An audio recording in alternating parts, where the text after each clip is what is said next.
You're watching Guude. You're watching Guude. Fighting just to save our lives. Got you laughing every night. Welcome back, everybody. Welcome back. So you started Stone Block 1 and then you just Stone Block 2 came out. Did you not know that was gonna happen? No, I had no idea that it was Stone Block 2 came out. Like, that was the thing, is Stone Block 2 came out and I didn't know it was coming out. Like, Stone Block 1 was only from, I think it came out in like September or something like that. It wasn't that long ago. Okay. I don't know anything about these. The reason I'm bringing this up, I want to know more about the mod pack, because people keep trying to get me to play it. Dude, it's fun. It's a lot of fun, man. It is. It's basically take a Feed the Beast mod pack or any modded Minecraft mod pack, and you know all the grindy shit that you have to do? Yeah. They put something in there to make sure that like the grindy shit is not that big of a deal. They basically try to make it so easy. Is that like chickens though? Like, here's chickens. They got chickens. They got the EMC table. They make certain recipes easier, and there's a little bit of grindiness, but for the most part, it's like they give you all the resources to be able to eliminate as much of the grind as possible. So it's just like have fun and be ridiculous with this mod pack. Okay, that sounds like the opposite of what I would enjoy. Honestly, the more grind, the better. Is normally my take on mod packs. Also you're doing it from a perspective of you want to stream the stuff and have it be a long fun series. I'm not into that much. Should I do something wrong with this beacon? Have I told you about our Divine Journey series? Do you know about this? I mean, I know that you are doing a Divine Journey series. Do you know what we're scheduled till on YouTube? Oh yeah, you told me it's gonna go for like until 2020 or something. Yeah, and we're at the end of 2020 now. I mean, so the fun thing is that you have that scheduled and going, and that's never going to change, which is hilarious. But I am really curious that in 2020, are people going to care about Divine Journey anymore? And that's the thing, and that's one of the reasons I switched from Stone Block 1 to Stone Block 2, is nobody's going to sit there and watch a Stone Block 1 series from somebody when Stone Block 2 just came out, and now they're interested in watching the next one. Right. Yeah, no, I totally understand why you switched. I just thought it was funny because I saw the title of your episode. I was like, please don't be mad. Yeah, so please don't be mad, because I switched. I just switched over to a different series. Oh, speaking of series, out of curiosity, have you gotten to watch Travelers yet? I haven't. So I've watched the Fyre documentary on Netflix. That's what I've recently watched. Do you remember the Fyre Festival? Fyre, the Fyre Festival. Do you remember that? I have no idea what you're talking about. So in 2016, you remember this like rich kid festival that got put on by Ja Rule and Billy McFarland? It doesn't sound familiar, but sure. So, all right. So the history of it is Billy McFarland. He's this guy that started this credit card for exclusive credit card in New York City years ago. And it was like this club where if you had the credit card, it's like a black card, and you got invited to these events. Why's it gotta be black? He got invited to these events, and like there'd be celebrities and models and all this shit there. He teams up with Ja Rule, and they start this app called Fyre. And the point of the Fyre app was to make it easy to book celebrities of all types, be it like musicians or models or whatever. Like they're all listed here in this app, and it's like $200,000 a day or whatever, and you can just book them this way. Well, at some point, someone decided that they should have a festival. So they hire all these models. They buy an island, one of Pablo Escobar's islands, that had been seized at some point. They buy this island for $10 million. There was like $1 million down, and then like $9 million over a certain amount of time. And they bring all these models out to this island, and they announce this Fyre Festival, which is supposed to be the greatest musical festival of all time. Like everyone's gonna be on Pablo Escobar's island, and there's gonna be treasure hunts, and it's for the top of the top. Like you can get. I'm gonna die. I died. You died. You can get like this. I literally dug a hole down to where I was building that beacon. Uh-huh. Build the beacon. It was 2-eyed hole, so I didn't run into lava. I one pillared up, I had to go get some supplies. I came back. I literally flew and tried to land next to that hole so I could go down it. And I landed Fucking in in the it? hole. I Oh, just God. went straight down to the bottom. Wow. So now I need some assistance to get there fast enough and down there before my stuff explodes. Okay, where are we going? Tell me what to do. It's I just got a pick, so I might be able to do this, but it's just out to. Do you know where the old beacon was? So there's I dug out a staircase down in the very last row of the wheat farm that currently exists. I think I see your You'll hole. see if you walk down. If you just walk at the very Yeah, I end, see your hole. my staircase. Can you come up It's here? Straight. The what? Can you come up here to where you're? I'm the hole coming. down is at? Oh God! You know what? I'm doing this the completely wrong way. I'm an idiot. Walking on the top because I'm used to Electra lighting down from the top. You can't do that, or I will die. All right. Well, I'm going to get your stuff here. Do you see where it's at? Yeah. Okay. I want to make sure before I get there it doesn't fire because it's going to be a long run for me to get there and like dig down. And they just want to try to make sure I get your elytra and stuff. Yeah, that's the main thing I'm worried about is the elytra. So they announced this festival, and it's like, you know, for $250,000 you can get this private cabana on the beach, or for, you know, $500,000 you get this or that or whatever. And it's like, you know, you need to be elite basically, and it's going to be really expensive, and this is for the top of the world basically, and you'll be all these models there and all the best bands and all this shit is going to be there. So one of the things I didn't realize before I even watched documentaries, I didn't realize that the app was even a thing. I thought that this was just a festival, because I remember when this all happened over Twitter, where this thing happened. So what ends up happening is this event happens, but all these people that spent hundreds of thousands of dollars arrive at the location, and nothing has been done. They've set up these tents from hurricane relief tents. The night before, it came this big rainstorm, and like all the beds that were even there were like soaking wet. None of the private cabana stuff existed. It was just like there was no food, there was no water. Right. It was nothing. Like everything that had been promised did not exist, basically. All right, here you go. I mean, so. And it like blew up on Twitter. It was like this huge nightmare. Basically, when was this supposed to be? This was back in 2016. Okay, that it happened. How did I not hear about this? I don't know how you didn't hear about it, because it was everywhere. Like, because these, like, they started, like, the first group arrives and there's no food and all this. They start like basically like before you leave. What am I doing wrong here with this beacon? Oh, it doesn't have a line of sight to the sky. I was about to say you need a tunnel up. I can't fucking jump up here to save my life. Jump, you fool! Jump! For fuck's sakes. Right. When you get up top, I'm gonna have you start digging a hole like where I'm at, so I can come up and just dig straight down. I don't feel like doing the calculation. Yeah, I'll just dig straight down to you if you can just give me the that'll work. The X and Y, basically. Tell me when you get up. Yeah. Okay. 1536 negative 2799.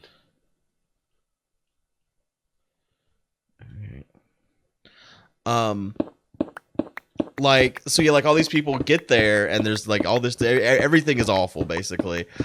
They start like, but there was something though. There was just, it was not what they paid all for. the musicians pulled out the day before.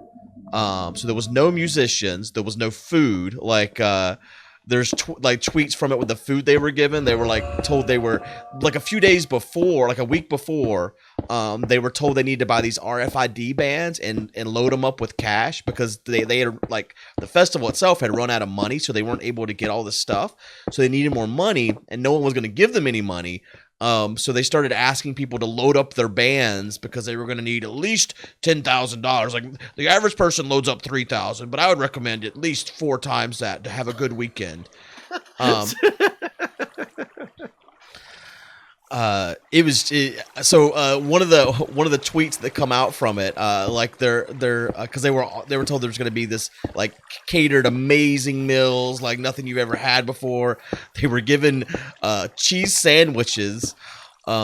It's just like I mean I wish you had like seen this when it had Catered cheese sandwiches. it's plain old cheese sandwich in like a container or whatever, like the styrofoam containers. So why did this come up recently? Well, Netflix and Hulu have done competing documentaries on the Fyre Festival, and they both just came out. Did you watch them both, or did I you just haven't. I watch want to watch the Hulu one tonight. I didn't actually have a Hulu account, so I bought a Hulu account just to watch this damn Fyre Festival thing. So, do you think that are they competing? Like, do you think is it like Republican versus Democrat, or are they really on the same side? It's just two different. No, they're documentaries definitely about it, like- on different sides. The one that was put out by Really? Netflix was done by the advertising agency that was hired to produce the Fyre Festival. The one that's put out by Hulu, they paid Billy McFarland $250,000 to get him to be in it. So they're like two different points of view and stuff. I mean, I don't know. I'm gonna watch both and I'll get back to you. One of the best things from the Netflix one is one of the people that was working with him, helping them to produce this thing. Billy calls him up and he's like, "All right, you're our big gay chief. They're holding our water in customs right now, and they want $150,000 to clear our water through customs. I'm gonna need you down there and suck that man's dick so we can get the water out of customs." And he's like, so, and the producer guy was like, he's being interviewed by the Netflix thing. He's like, so I went home and I brushed my teeth and got some mouthwash, and I went down to that office ready to suck a dick to get our water. And luckily they cleared it and just told me to pay him afterwards. He wouldn't even let me suck his dick. Wait, what? It's amazing, like watching the whole thing. Billy is currently serving a 6-year prison sentence because of all of it. Ja Rule just got off like it was scot clearly free. fraud, right? Yeah, clearly fraud. I don't know how Ja Rule was like scot free on the whole thing. Like he was co-producer of the whole thing, co-founder of the whole Did it say project. how much money they still made from it? Well, that's the weird thing too, is you got all these people that were working on the project in these interviews, and they're showing like where they were asked to use their own American Express to help with it. And he's like, "Yeah, I still owe $250,000 on my American Express that I don't know how I'm ever going to pay back." Like, and then he's talking about, and there's like 3 other American Express cards that have over $100,000 owed on them, and it's like, I don't even know. They're supposed to pay this certain amount back to the people that they had hired in the Bahamas, because so after they buy this Pablo Escobar island, they one of the conditions was that they cannot make any mention of Pablo Escobar. The first thing that said in their very first ad for the Fyre Festival was on Pablo Escobar's island. So they lose the island. They because they violated their contract. So they end up having to they go from actually having a private island to like being a part of some other island that wasn't ever even part of the plan. And this is like 8 weeks out from when the festival's supposed to happen. It was just like a mess, I'm so baffled at how I didn't know about this. Maybe I don't run with the rich crowds that like I thought I did. It was just all over Twitter. I don't know how you missed either, because it was like what everyone was talking about for this like weekend or whatever when this all went down. And how did it not get so much press after the fact? It did though. That's what I really don't know how you missed it, because like it was legitimately like what everyone was talking about for a little while, and then moved on. So crazy. The other question that I have, and I'm curious, what Hulu subscription did you get? So I'm actually using Renee's. And what Hulu subscription is hers? I don't know. I just logged into it today. She sent me the information. Because I will tell you, I have this thing. I pay $5 a month and get like student discounts are great. And since I've been a student forever, I keep getting student discounts. I wonder if they'll take that away from me now that I graduated. No, I didn't think about that. But it was $5 a month, and it gives me Spotify and Hulu.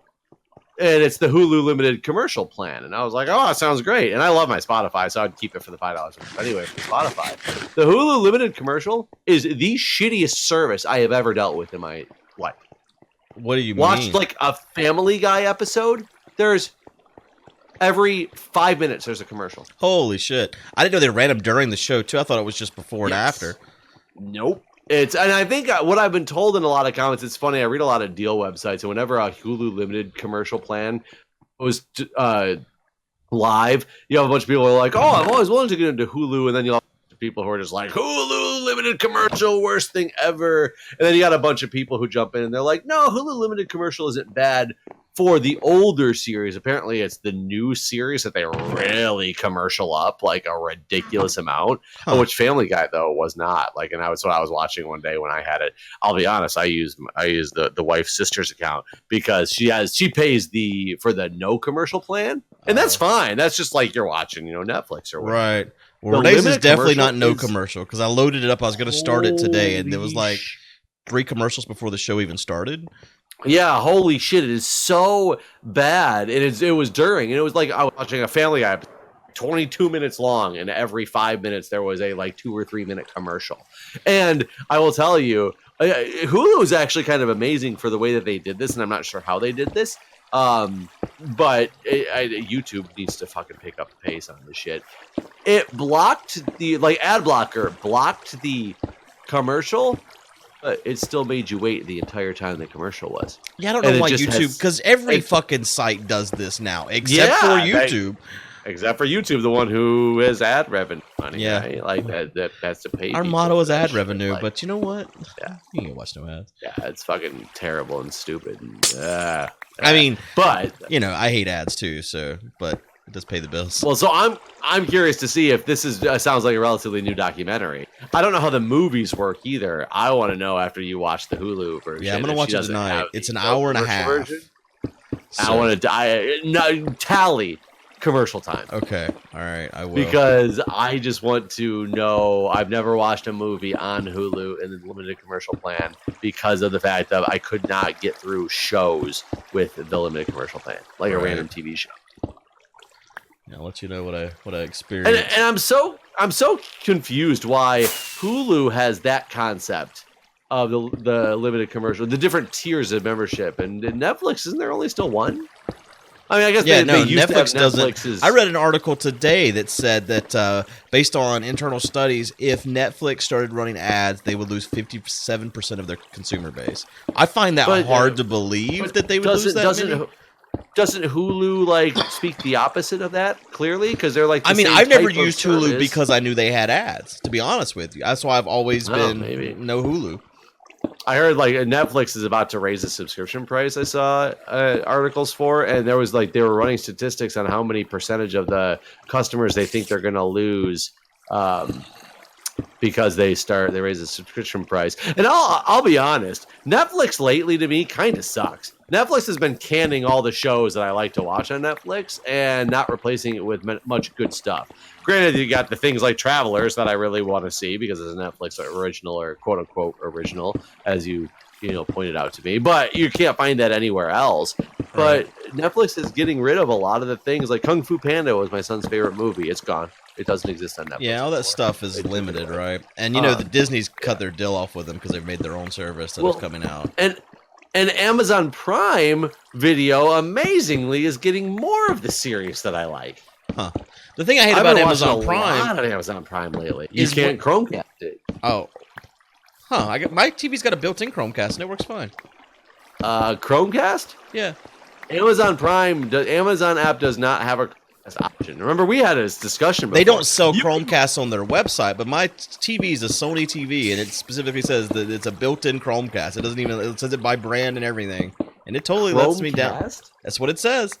How are you starting it up on your phone and then hitting a Chromecast button? There's no Chromecast button in the Amazon Prime app. That's just what it calls it. It says it has built-in Chromecast, but it's just an Android app for Amazon. Now that I think about it. So, and that's the thing is Apple TVs or Roku's or whatever. There's an Amazon app on there that works absolutely fine. Yeah, I guess that's what it is. Chromecast it. Right, you're right. Yeah, I'm not using the traditional Chromecast. Yeah, it's just yeah. So I guess even though it says there's a built-in Chromecast, I'm just using the Android app for Amazon. But you know what Amazon does that I hate is you'll get into a series and then they'll do the Netflix thing, but it's even worse because it's still there, but you got to buy it now. Oh, so I'll be honest. I have run it because I wanted to watching Alone season 2, and I couldn't remember what service I was watching it on before because I participate in multiple of them, and I was like, oh, here it is right here on the Amazon Prime app, and I was like, Alone season 2, and by the time I got to the thing, I got all the way to where I was hitting play on episode 1, and it was like play button was replaced with how do I watch this series. And I was like, oh, it's one of those. I watched this through Hulu or something like that. Like, I don't remember which one I watched this through. I'll have to go find it. But so yeah, you have to. It's harder to tell, especially since I do it a lot through my Apple TV or my Roku app. It's harder to tell which things you get into are free and part of my membership versus do I have to buy. Right. And figure that out till you get in a little bit farther. So that is kind of annoying. Yeah. You said like Netflix. Has Netflix started charging for? No, I was saying it was like Netflix, except it gets even worse, in my opinion, because it's still there, but it's taunting you. So it's not. It goes away like Netflix. It's gone. It's just that it's there, but you have to now buy it. Right. Yeah. But when I meant like Netflix, it goes away. But yeah. I wonder if Netflix could do that, where they don't raise the subscription price, but then like micro sell some of the stuff. Like, I mean, they could, but then is that going to turn into the Amazon app? Right. I guess that's what I'm saying. I wonder if they could successfully, like, if you want this show, it's this price or whatever. I mean, when is it before? And I saw a Twitter post on this, and it's funny because I'm sure most people in the world have had these thoughts. Netflix was this revolutionary thing when it came out. It just, wow, you had a place where you can get all of this stuff for such a cheap price. Then Hulu comes on the market. Now Disney's starting their own app. HBO Go's on there. CBS. When paywalls for Star Trek. When does it Trek. get to the point where somebody's going to bundle all this stuff together? And it's essentially cable TV, but internet streamed cable TV. I mean, that's what people have kept saying for a while now, honestly. Right. I don't think that's going to happen because I think Netflix has to worry. I think Netflix doesn't have to worry, actually, because Netflix did the smart thing and started making original series. If Netflix hadn't started making original series, Netflix was in danger. Agreed. Yeah, I think Netflix has become like a studio as well. Yeah. What I mean, does Hulu make original series? I believe Amazon Prime does. Right. I don't know about Hulu. I think that's the only way you're gonna be able to stay alive in this market. I think like what you're talking about. Well, once you do that in this market, when do the normal networks go away? Then I think that's happening right now. I think that because I mean, for instance, like I brought up CBS. CBS. I mean, Star Trek was. How the hell are you gonna make a streaming service and fucking paywall Star Trek? That's bullshit. I mean, that's what they did for the first season, right? That's what they did with it, period. Not first season. That show is on a paywall. You can't watch that show unless you pay for CBS All Access or whatever the fuck it's called. Weren't you the one super excited that it came out? Oh, yeah, I love that show. You got to pay for that show specifically. You have to pay for their thing, but there's nothing else there. There's no other content that you're getting from CBS other than that show and some shit that no one cares about. Yeah, I mean, I guess it's the same way with Netflix original series, though, right? But there's at least a lot of content, I guess is my point. Well, are you saying that CBS doesn't have a lot of content? It just might be shitty content? I don't think they have a lot. I mean, no, that's the thing. No, they don't have a lot of content because they're limited to whatever they're broadcasting on their network. Plus, like, I don't even know if there's more than one original series. I'm assuming there is, but I don't know if there is. So, guys, think about it this way. As of now, YouTube is still free, even though we don't get our ad revenue for it anyway. You can watch our content for free. We're not paywalling anybody. You can feel free to donate. You can feel free to subscribe. You can feel free to do all that stuff, but we ain't fucking behind a paywall. It's true. I don't know. Oh God, I just looked at Enderman. Oh God, he's killing me. Well, you remember they kind of tried that. I remember B-Double-O made up one of those paywall channels at some point. Oh, die! I got him. Have a heart. Woo! Congratulations. Dude, I tried to do Game Wisp once, and people lost their goddamn minds. Yeah, you weren't. I mean, like his thing was like a full on like the whole channel. If you want any of these videos, you must pay. Period. Your thing was like you're gonna get these videos a couple of days later, and people lost their fucking minds. Yeah, people lost their mind. I actually launched quote unquote enabled my Patreon the other day for the first time, just in case people wanted to like do something, donate. But I don't like. I'm trying to make sure it's out there as a completely optional if you feel like doing it thing, like free, but it doesn't. Was it patreon.com/Jason19? Yes, I believe so. I literally just made it live the other day. It'd been the last time my goal had been updated until I had modified it was in 2015 when I thought about starting a Patreon and decided to go with Game Wisp instead because I like the Game Wisp guys. I like their concept. I like their idea, and I got eviscerated. So when I was updating it the other day, my Game Wisp was for charity, and people still hated me. So mine always went to Extra Life. Right. Yeah. Yeah, I mean, it's, I don't know, people are... But that was what's so weird to me is because no one freaked out about Patreons, but something about Game West, but I guess it wasn't like, it's like Yahoo versus Google or some shit. The word didn't taste right to them or something. I don't know. Yeah, I don't know. I liked the Game West concept a lot better. I thought it was... Not better. They mixed it when they started mixing it with the goals and stuff too. So you basically could have had Patreon on Game Wisp with extra amazing features. Yeah. I'm sad that Game Wisp didn't stay as in that space, do as well in that space as Patreon has. Right. Because Patreon is, God, I wish I had invented Patreon though. Fuck, man. All you did is be like, I'm going to set up a place where people can ask for people to donate and take a percentage off the top. Yeah. And that's my business. Yeah. Well, he was already popular. He had the ability to make Patreon known. That's the difference. Who did Patreon? Some YouTuber or something. I don't remember exactly, to be honest. I feel like I know the answer like to this. Famous YouTuber. But I don't. I didn't realize it was a famous YouTuber. I thought it was just like the YouTuber service that got popular. No, the person that did it was popular already. I don't remember his name. I think it might be one of the people that started VidCon too. Even I don't know. Hold on, I'm looking it up.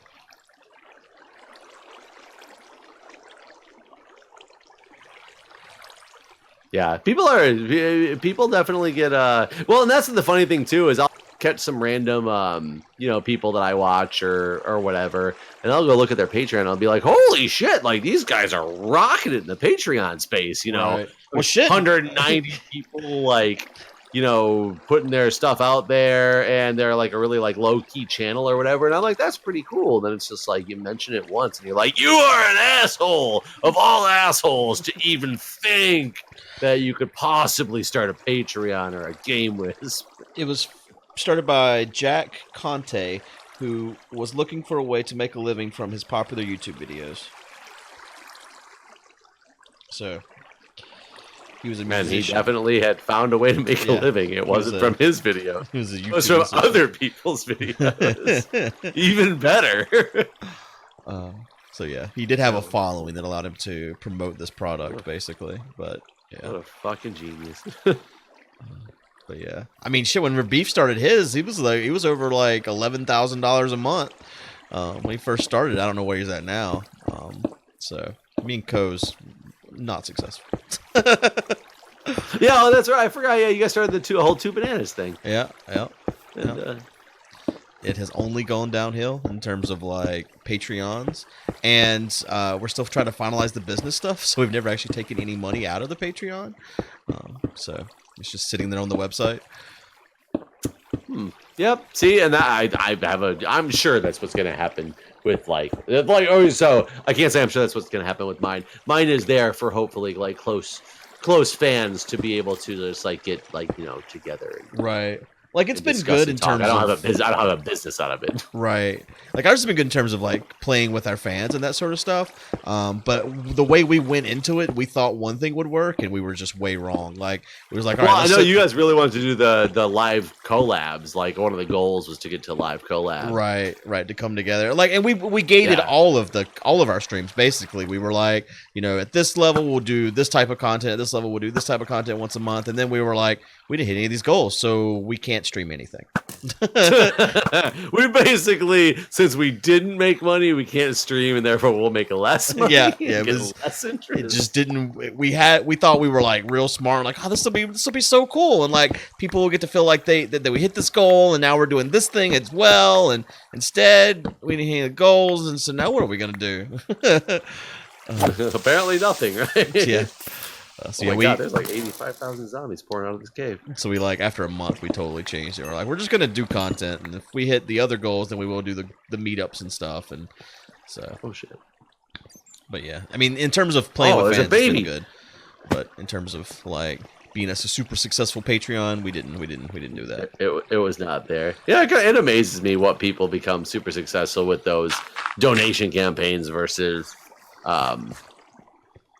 not, because you see some really low key people who have very successful Patreons, right, and some very highly successful like YouTubers who have terribly non-successful like Patreon campaigns. I think some of that is like the level of like how you interact with your fans. If your fans feel more like a family than just a group of people watching your content, then they're more likely to like want to support you versus, I like your content, but you know, I don't. You probably make enough off YouTube already. Yeah, fuck you as a person. Yeah, pretty much. Please keep making those videos though, because I need them. They entertain me, but fuck you. Yeah, right. Family friendly. Yep. Well, I don't think we triggered as many people in this episode, but we'll see in the comments. Yeah, no, but we didn't have as many people to trigger since we triggered them all last episode. They're not watching this. There's the game. They started a revolution. They're gone. Yeah. Well, they would have been the people that would have been the ones to donate to our Patreons. Right. Said, we lost in the episode before. Oh shit. All right, well, guys, at a certain Patreon level, I will have the most politically incorrect episode with Guude. Ask him all the important questions that nobody else wants to ask. We want to see how many. If you think we can trigger 50 people in one episode, then donate this amount of money. Oh God. All right, everybody. Well, I hope we make it back next time, and you can see how we can get rid of you. Yeah, if you're still around, tell us what we're doing wrong. We're trying to get rid of you next. Holy shit. All right, everybody. Bye. See you guys.